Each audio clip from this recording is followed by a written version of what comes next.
আমি পৌঁছে গেছি বেগুনবাড়ি উচ্চ বিদ্যালয়ে 2016 সালের 26,000 যে নিয়োগ করা হয়েছিল এই বেগুনবাড়ি উচ্চ বিদ্যালয়ে কতগুলো চাকরি বাতিল হয়েছে সেটা দেখার জন্য আমি আপনাদেরকে বিস্তারিত দেখাবো। চলুন আমরা জেনে নিই বেগুনবাড়ি উচ্চ বিদ্যালয়ে 2016 সালের যে ক্যান্ডিডেট কতগুলো বাতিল হলো। টিচিং স্টাফ 9 জন, নন টিচিং 1 জন, টোটালি 10 জন।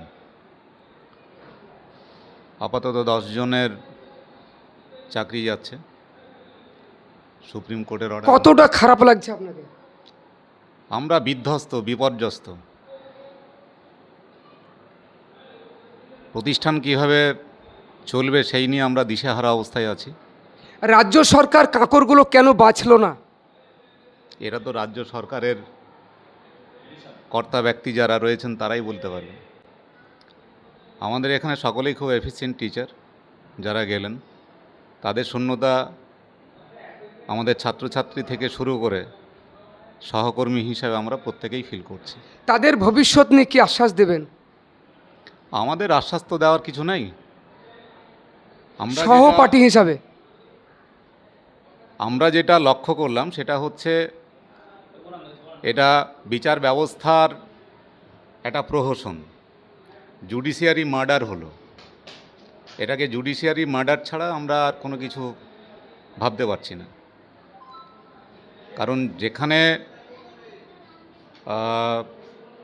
যারা তদন্তকারী সংস্থা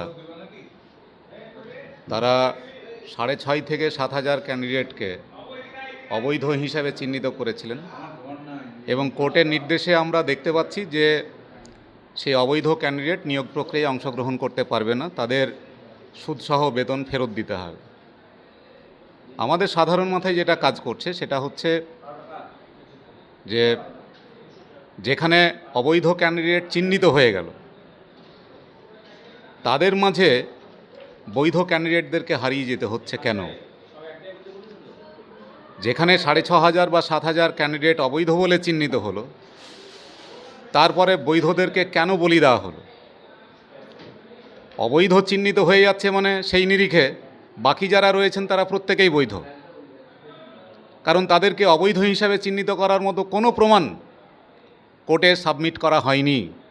তাহলে মিথ্যা সন্দেহের বশবর্তী হয়ে এই যে 20,000-এর কাছাকাছি একটা সংখ্যার যোগ্য শিক্ষকদেরকে বলি দেওয়া হলো, এটা বিচার ব্যবস্থার কালো দিন হিসাবে চিহ্নিত আমাদের কাছে। শিক্ষা ব্যবস্থার উপরে একটা দুর্যোগের ঘনঘটা নেমে এসেছে, করাল কালো ছায়া আমরা লক্ষ্য করছি।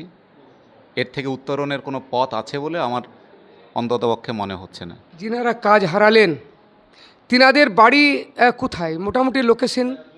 বিভিন্ন জায়গার থেকে আমাদের প্রতিষ্ঠানে এসেছিলেন। আমাদের প্রতিষ্ঠানের যেহেতু যোগাযোগ ব্যবস্থা খুব ভালো, ফলে যারা টপ র্যাঙ্কার, প্যানেলের যারা টপ র্যাঙ্কার ছিলেন তারাই আমাদের স্কুল চুজ করেছিলেন।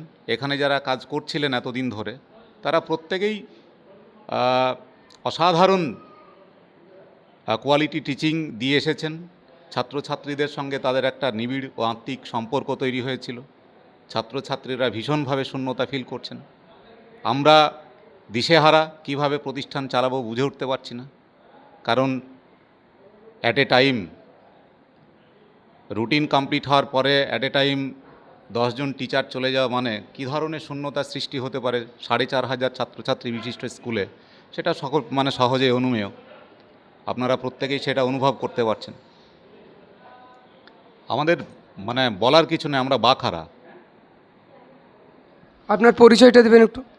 আমি বেগুনবাড়ি উচ্চ বিদ্যালয়ের সহকারী প্রধান শিক্ষক মোহাম্মদ আসাদুজ্জামান।